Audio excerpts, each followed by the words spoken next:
welcome in to a week. What are we on? Week 12? Week 12 edition of the Lockdown Corner podcast. A different configuration today. Dustin, my buddy, is at the controls. I still don't have internet. Thank you to both AT&T and Spectrum for bending me over a barrel and showing me the 50 states. So I might cut in and out. My dog might jump on me, most likely below the belt or in the gut. So if I run out of breath, apologies in advance. But we are here. We took last week off because I didn't have internet.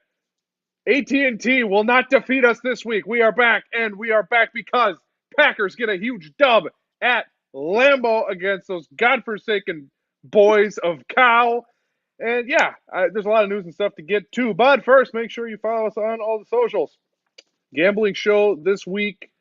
Hoping for Sunday? Hoping I have internet by Sunday. If I don't, I'm going to burn something. I don't know what, but I can't do it anymore. But anyway, Alec Dustin with me again as always. We're here. I honestly, boys, let's just get into it. We'll start with the news. We'll get to the game in a second, but let's get to the news. Dustin, you want to play that sweet, sweet imaging? Come on. News and notes from the league.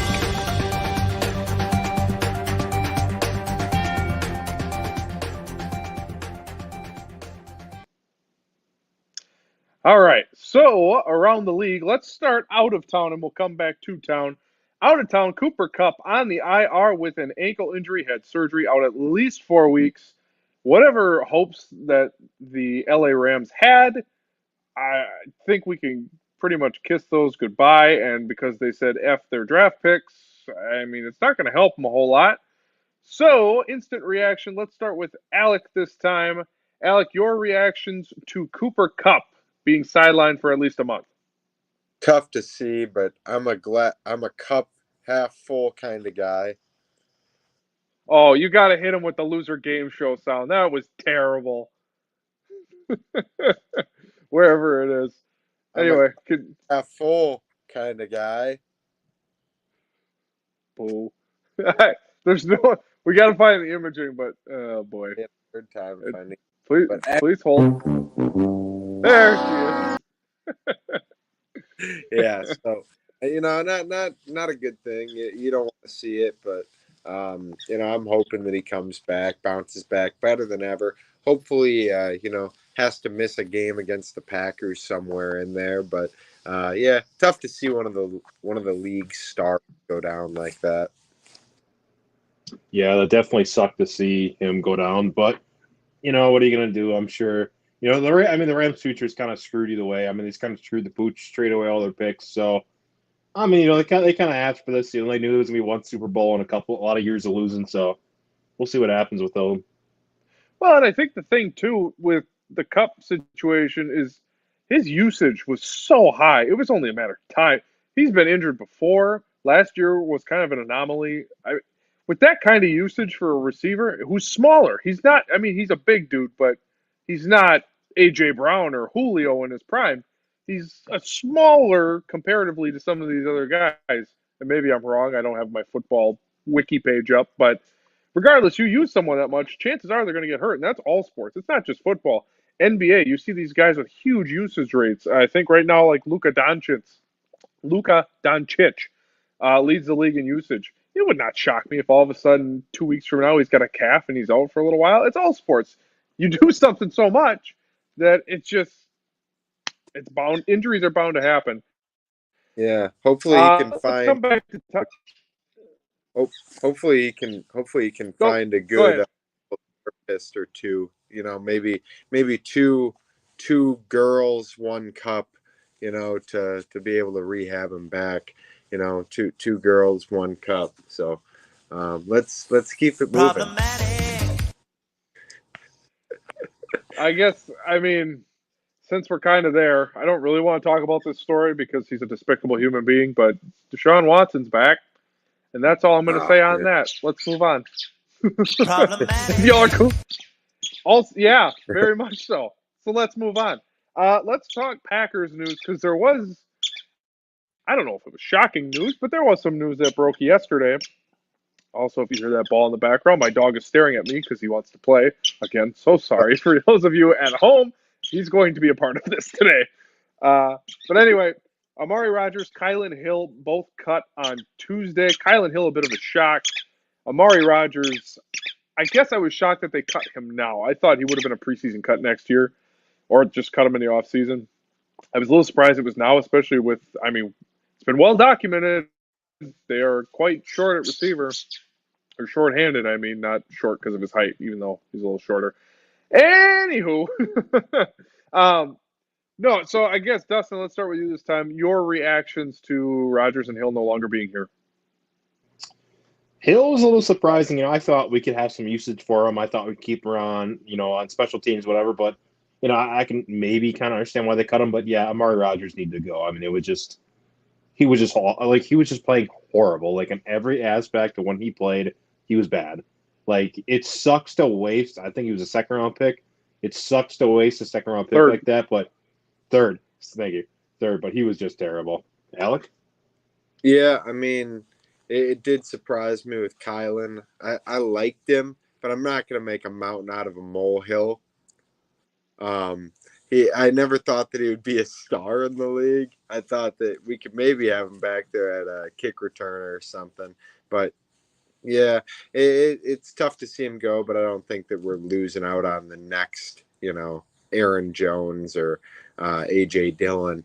There's actually reports that came out that he kind of had a bad attitude in the running back room based off of his usage, which, when you're a competitive guy, there's going to be a little bit of button heads if you're not seeing the field.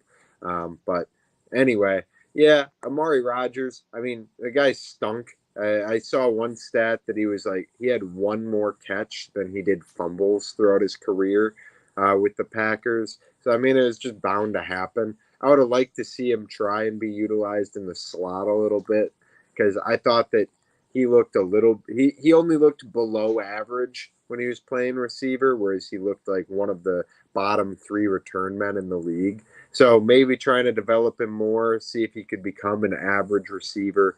But, I don't know. It was long past due. I think one of the things with Amari Rogers, I think that, and there was a comment by Rich Bisaccia that makes me want to bring this up. He said, I really like Amari Rogers, the person. He went out of his way to say he's a really good dude, which is fine. Good. I'm glad we have good dudes in the room. But I think they really liked him and gave him every opportunity. It sounds like he was a hard worker and did everything they asked. But it was pretty clear last year he didn't want to return punts, but it was his only way to get on the field. As a receiver, I don't want to say I saw flashes, but I at least saw an NFL player from time to time. I'm pretty sure his first reception was in that garbage New Orleans game last year, and he made a really nice catch off a Jordan Love rollout. And it was like, oh, okay, well, this guy could be something. And then he just never played, which that was a red flag to begin with. So I think, and I can't take credit for this take as much as I want to, but this was a Locked On Packers that Peter Bukowski was his name, but he made this point on his show today, and I'm just going to throw it to you guys. He said it almost felt like the Packers sent a message with these 2 cuts specifically. One, you can work really hard and we appreciate it. We'll give you all the opportunity. But if your attitude is awful, or I don't even want to say cancer in a locker room because that's not, we don't know that much about the situation. But also, I don't know that Kylan Hill was making an effect on team chemistry. That team chemistry this whole season has been pretty, you could see it on the field. It's pretty rough. So I think there must have been some behind the scenes stuff. He honestly, I don't know why he wasn't returning kicks. We know he's explosive from preseason tape. So I was a little confused by that, but obviously if he's got a bad attitude, I think part of this was that they sent a message, and who knows, maybe Kylan Hill ends up back on the practice squad or something. Who knows? But there were questions about him when they drafted him. There were reports that he was a top 100 talent, and he fell to the 7th round. That's a pretty dramatic fall. So if there was something off the field, clearly, those aren't questions anymore. If you must be a bad teammate. Otherwise, they wouldn't have cut you because Amari Rogers got every chance in the world. And they just said, we've had enough. And you saw it Sunday. Their special teams have been way better than last year. That's very clear. But also, if they can even, oh, hello Baxter, thank you for stepping on my goiter. Uh, but you want to say hi to everybody? Shoot, maybe lose my train of thought. Oh, their special teams have been good, but the problem is that can cost you a playoff game. We've seen it. We saw it last January. Not even a full year ago. We saw special teams cost. And for him to fumble again on one of these punts, it's brutal. So happy trails to both of them. And we move on. And speaking of moving on, let's move on to the game. Packers win in overtime, 31-28. And I said it on my live recap, and I want to hear what you guys have to say because people already heard my thoughts. How much fun did y'all have watching this game? Oh, what a good time. I mean, from just how backbreaking all of these games have been to watch. I mean, it was such a good change of pace. And, it's same old story. What can we really say? Packers down against the Cowboys, make a dramatic comeback and then win. It's a story we've seen a few times, but with a twist. The Cowboys were 195-0. 195-0 going into fourth quarters, leading 14. That's in their entire existence. Now they're 195-1, baby. These Packers. What more could you want, son? Christian Watson came alive. I mean, it was great. I hope that he continues to develop and becomes a turning point in this offense because, God, do we need it. Dustin, what do you think? Yeah, I completely agree with you. It was just nice to see some chemistry and just like the players just looking like they were happy to be there, like they wanted to play, like they were excited, like there was some mojo going, on with everybody, like they were kind of feeling it, like everything was clicking. They could run, throw the ball. I mean, Aaron Jones had a hell of a game. I think that's what really opened up our passing offense. You could really tell that kind of going into like near like the end of the stretch of the game is like the Cowboys defense didn't know what to do with Aaron Jones just because he was all over the place. Like they were like, we gotta shut Aaron Jones down, otherwise we're gonna lose this game. And then turns out Christian Watson's pretty good at football, so it made the Cowboys defense struggle, and it was a great win to watch. One of the cool things about sports, but even in this game specifically, is when you see a guy build confidence. The dog just jumped off me. You see a guy, you literally saw it. He had the drop week one. We all know. He starts this game with 2 drops. One of them was a tougher catch, but it hit him in the hands. You're like, oh God, this guy, is he going to figure it out? The injuries, they must be in his head because he's getting, every time the dude's been on the field, he's been getting crushed by defenders. I haven't seen a guy take more hard shots probably ever. So it's just, then he catches that first long ball, and it's like, oh, like on my couch, I was like, oh God, what a relief. I'm happy for this guy. And then, oh, there's another one. Oh, there's another one. Like it made me realize this offense specifically and this quarterback specifically, when you have someone you're clicking with, we knew Davante Adams was important. I don't know we knew he was this important because they went from scoring 9 against historically one of the worst defenses we ever seen in Detroit. And I mean, even the Commanders, who, yes, I know they beat the Eagles on Monday night, but they're pretty shaky. Like all these defenses, the Jets are a good defense. The Giants, I should have won that game, but whatever. We don't have to rehash that. But the importance of having that number one guy, I don't know that Watson is that guy. I would like to think so. I'd like to have some hope because I enjoy watching him and his freaky speed. But it made me miss Davante Adams more because I think he was just so darn important. And you could see it when they have the number one. All of a sudden, the offense looks totally different.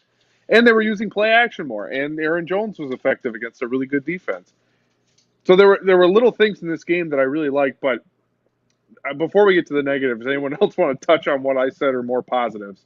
The only other positive that I wanted to bring up was I felt like this was the first week that we used A.J. Dillon just enough. You know what I mean?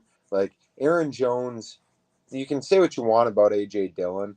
I don't think that he's good enough to be getting the majority of the touches, but he's the perfect pace change guy. And I think that we used him just enough to where we focused on utilizing Jones, but we were able to bring in Dylan to change the pace, which is, I think that it should be a blueprint for the rest of our season, how we utilize the two backs in this game. Yeah, and the AJ Dillon thing, I think I said it on one of my live recaps in the past couple weeks. He doesn't really look like he has the same explosion, and he had that long run in this game where he looked a little more explosive, but I feel like last year he would have broke that. So that I guess is just on my to watch list. Just keep an eye on it. Just I don't know if that's anything, but he just looks like he's a step slower than last year. But who knows? Maybe my TV's lying to me. I'm not sure.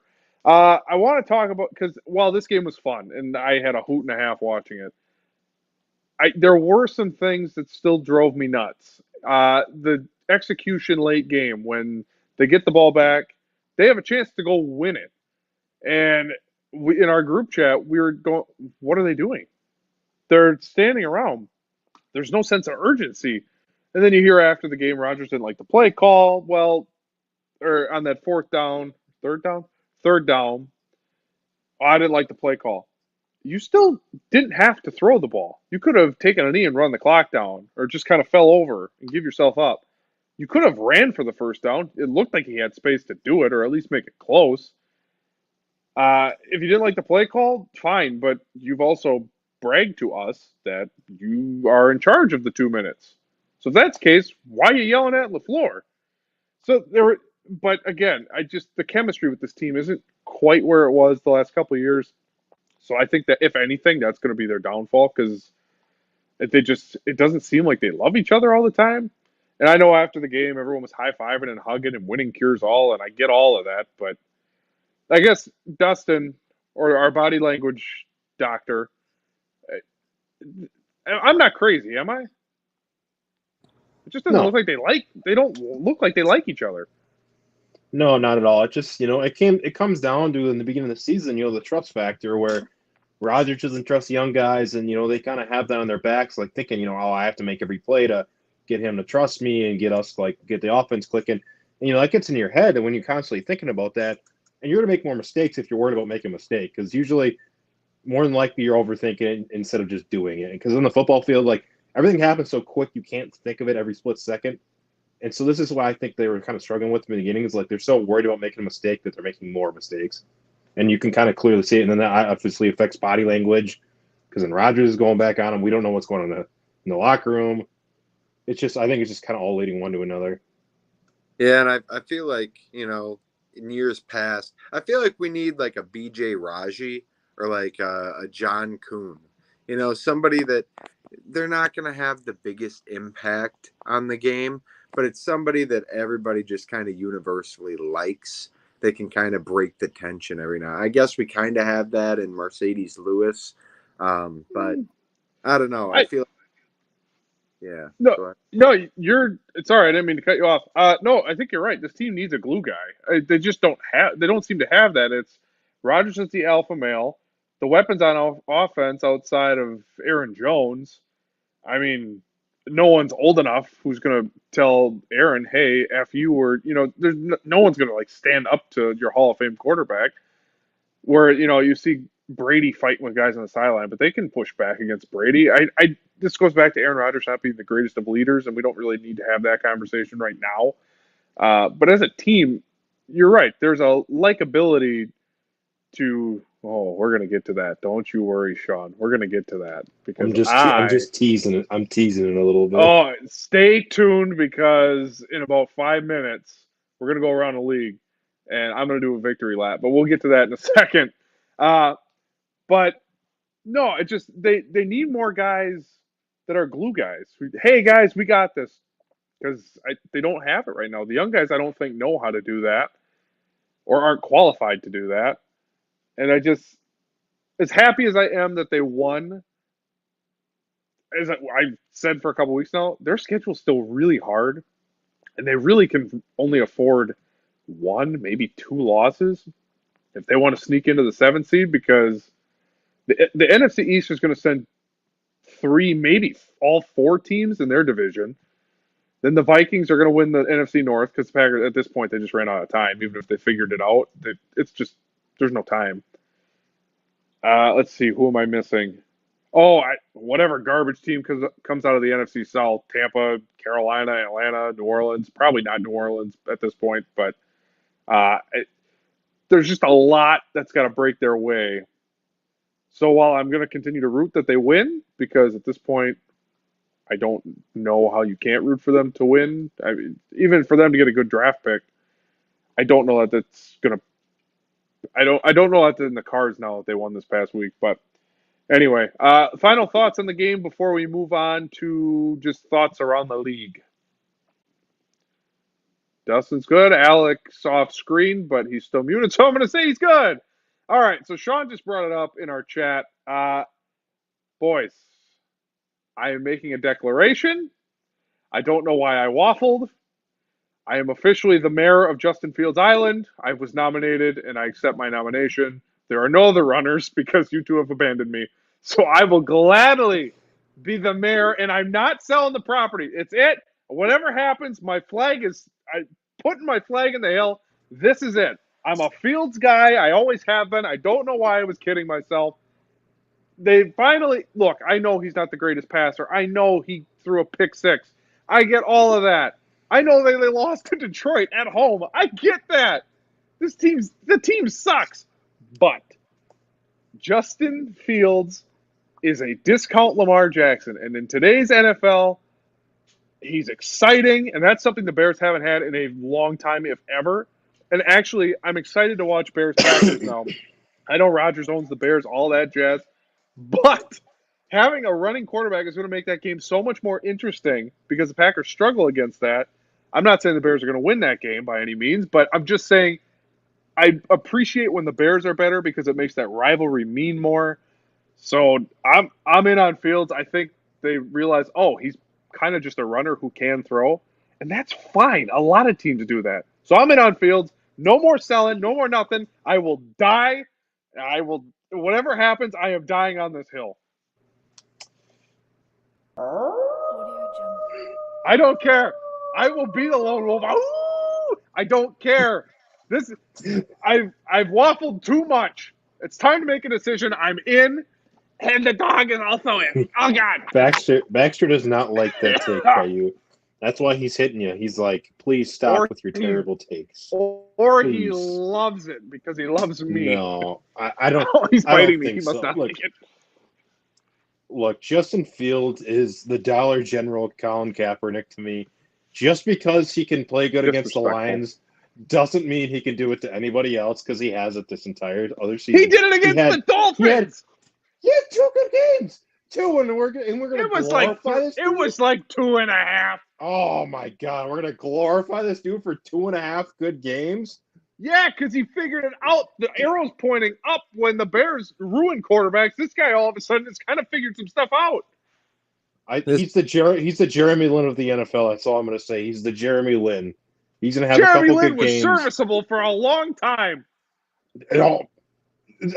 Serviceable? What do you consider serviceable?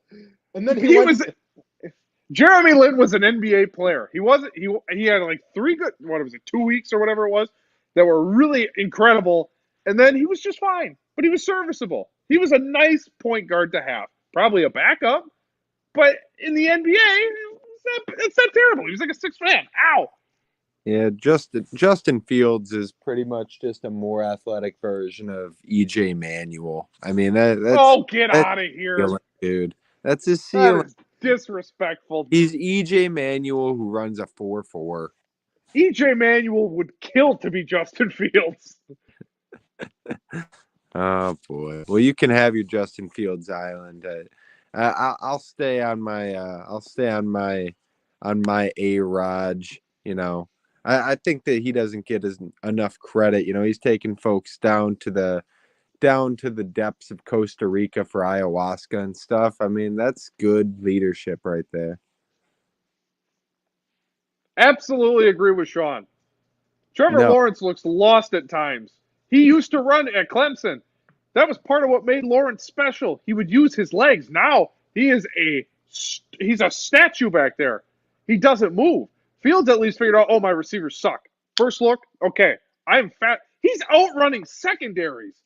That is wild. That is Lamar Jackson stuff. We haven't seen many quarterbacks be able to outrun a secondary, unless it's Colin Kaepernick through the Packers secondary, but that's a different story because, let's face it, he was running away from Atari Bigby. Not great. But I'm just saying, they figured out how to use his athleticism so that the Bears, they're not a joke anymore. They are frisky. I listen, again, I've said it before, I listen to a lot of Chicago radio. People are excited about this kid. People that watch every week are like, oh, we may have some. And maybe that's like, a drop of water in the desert. I'm not sure. Yes. So how do they do last week again? I know. Did you not hear? I made that point already. I know they lost to Detroit. I get that. I don't necessarily blame all of that on him. He did throw a pick six late, so that kind of ruins my argument.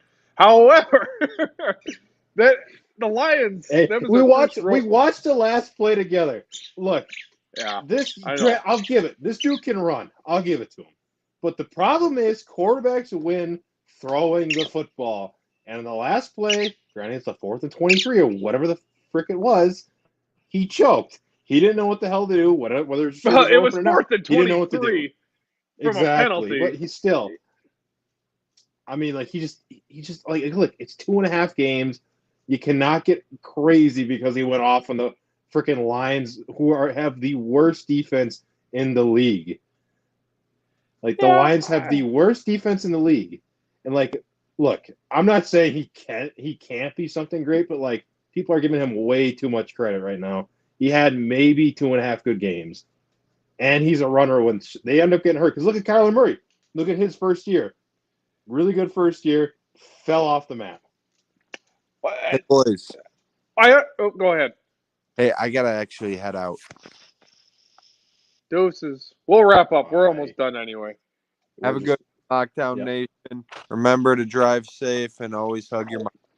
Talk to you later. That's good advice. The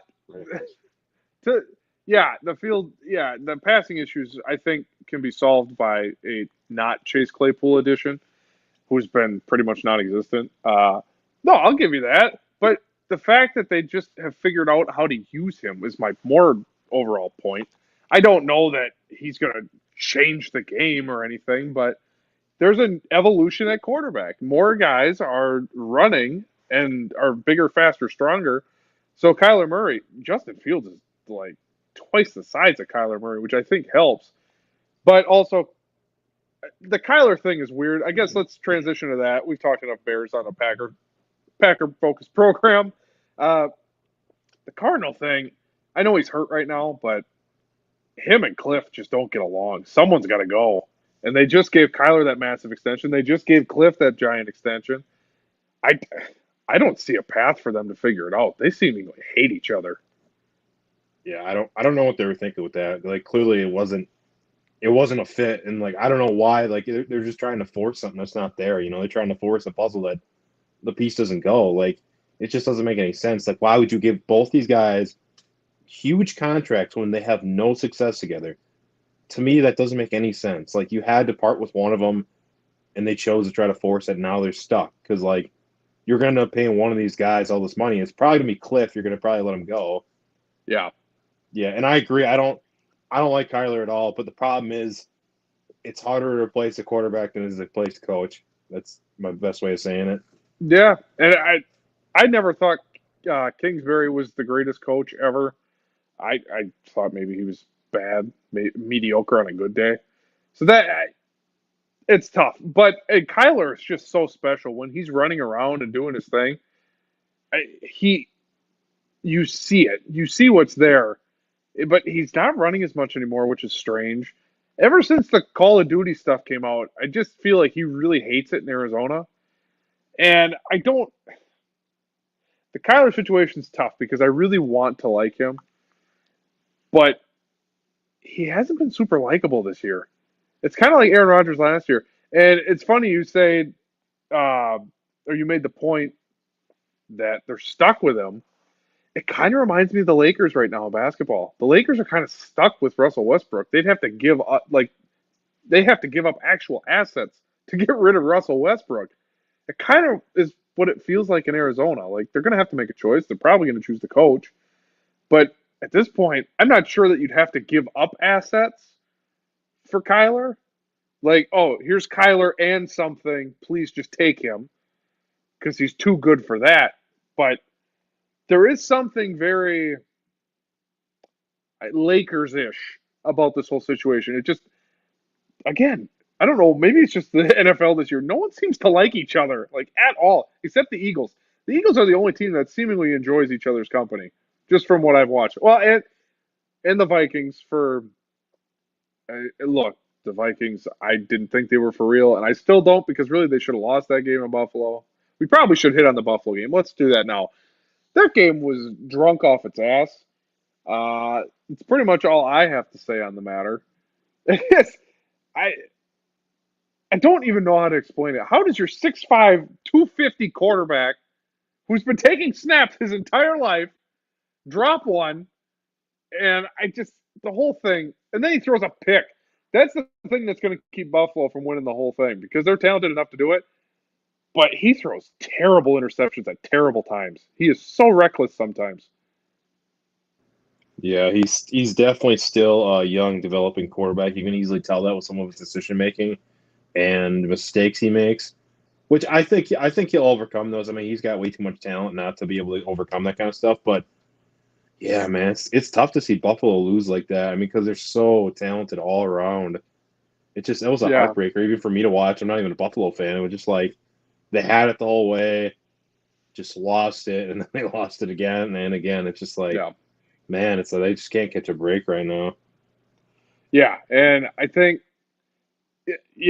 Sean, I agree with you, and I think everyone is allowed to be skeptical on them until they prove they can win a close game. Because the truth is, we haven't seen it.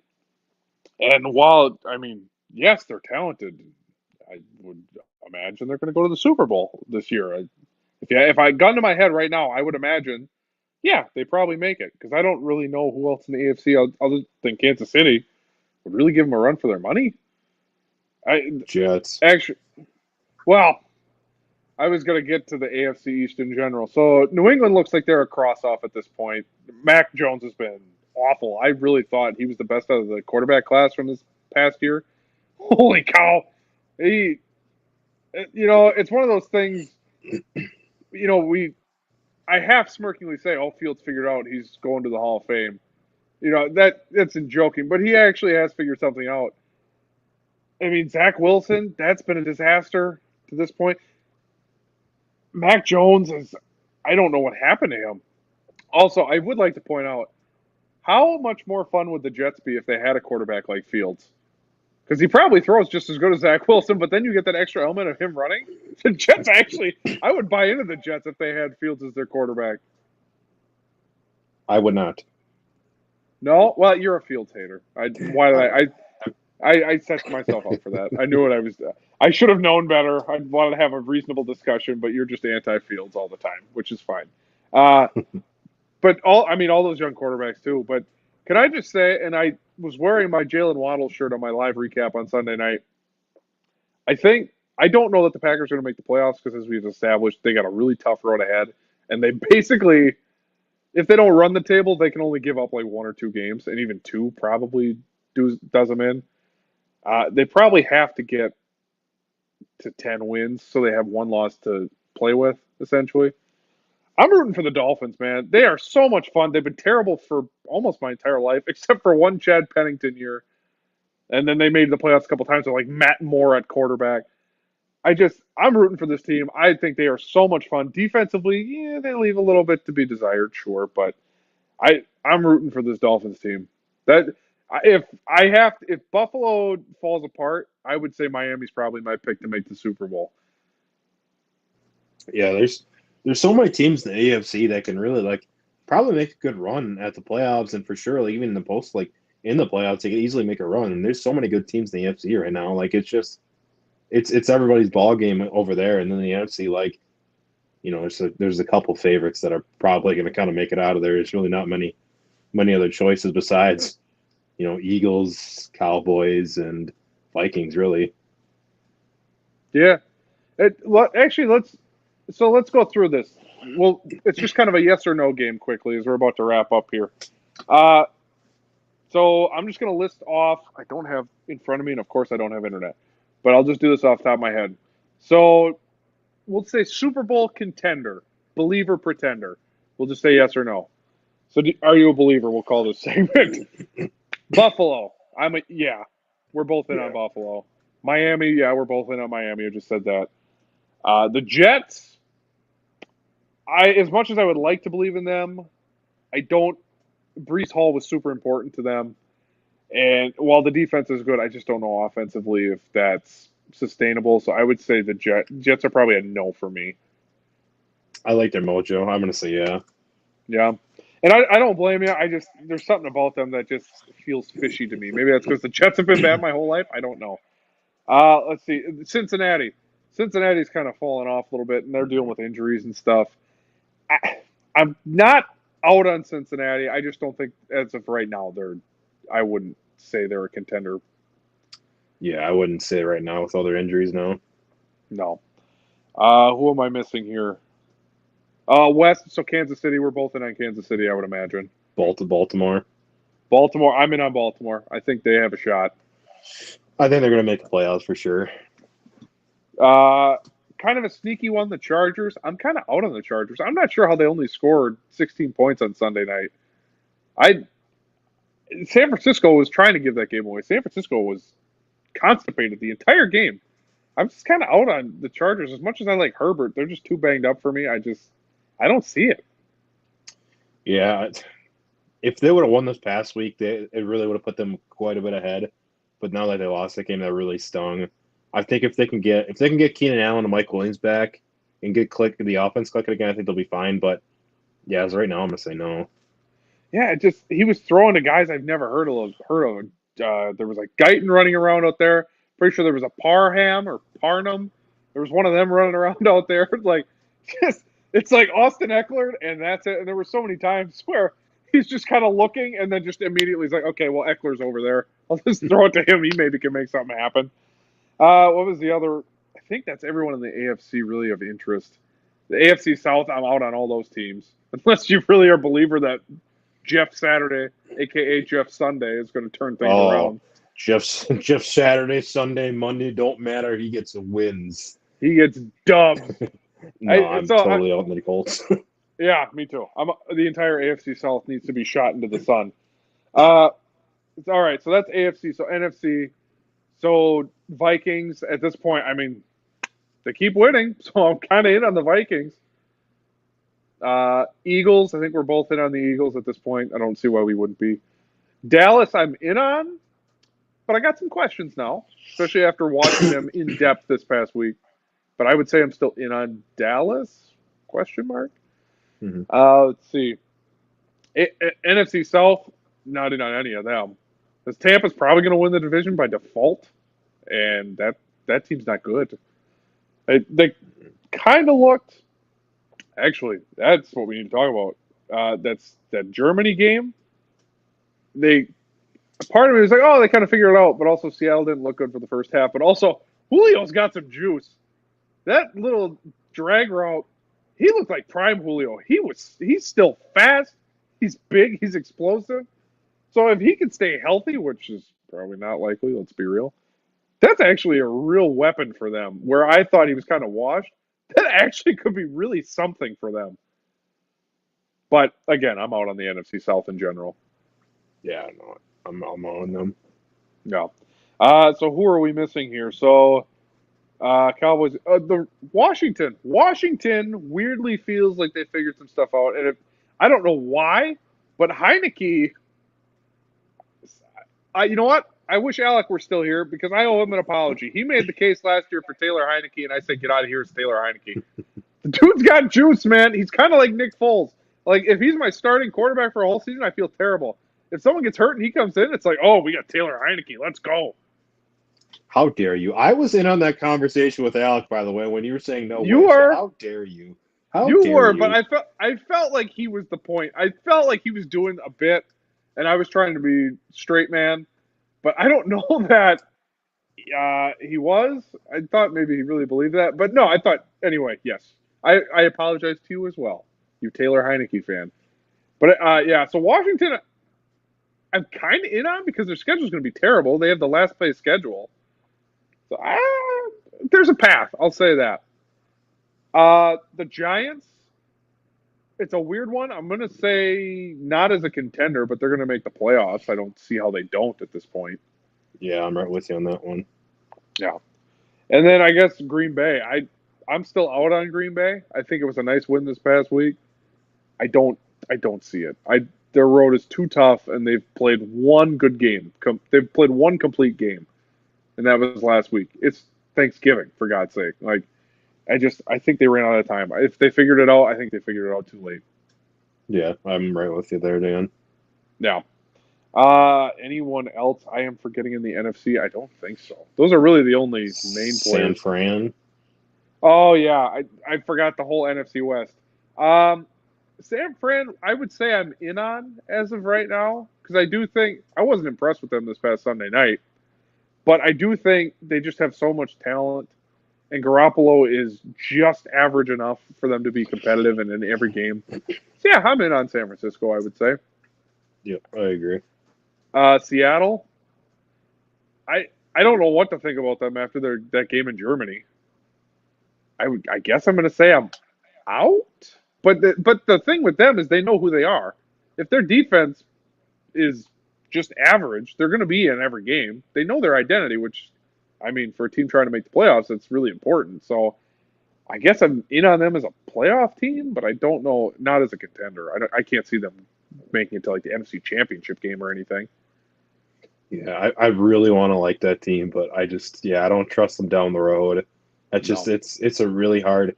It'll be really tough for them to stay as competitive as they are right now, just because of Geno Smith, high level player, and he's playing out of his mind. Yeah. I'm trying to think. Well, I guess Rams and Cardinals. I'm out on the Cardinals as we just discussed that whole last segment. Rams, I don't see a path for them. And now that everyone's hurt, Stafford's hurt. They're starting. Is it a Watford or a Wolford? It doesn't really matter. They're starting a guy who you have not heard of. I guarantee it. You watching at home. So yeah, no. As far as teams go that can win it, I mean, we listed all the playoff teams. I don't feel good about any of them winning. This thing is wide open. So I guess if you're a Packer fan, as we wrap this up here, if you're a Packer fan, there should be hope because it's wide open this year. Philly's good, but as we just saw on Monday night, they could be beaten. All Washington did was kept the ball away from them, and oh, look at that. So, yeah, I guess that's where we'll leave it. So it's wide open. As Aaron Rodgers said, we are not dead. And the fiery heart of a champion cannot be quelched, and they will rise like the phoenix. That's my best Jack Black impression. But no, this team is, it's not terrible. Thank you, Jack Black. But anyway, yeah, we'll see what happens. They play tomorrow night against Tennessee. I have no idea what to expect in this game. Ryan Tannehill is playing, so that's, I guess, good for Tennessee. There's still a couple guys out for Green Bay. I saw Campbell and Dobbs were still out, which obviously Dobbs is going to be out a while yet. Campbell had a chance, but not playing. So we'll see. I really have no idea. Stop Derrick Henry and go from there. Their passing offense is like the worst in the NFL since like the 90s, I think I saw. They're averaging like 150 yards a game. And like the Chiefs, who are like top 10, are averaging 300. So I have no idea what to expect. But we'll find out together, and that's why you'll watch the game. We'll see you tomorrow. You'll watch the game tomorrow. You'll see us next week. Or you'll see me and Dustin on the Gambling Show on Sunday morning, potentially, depending on if I have internet or not. But we'll update on all our socials, so make sure you follow us there. Yeah, that's going to do it. We will see you next week, or we'll see you at another time. That's a really terrible outro. Bye, everybody. Enjoy the game. Go back over.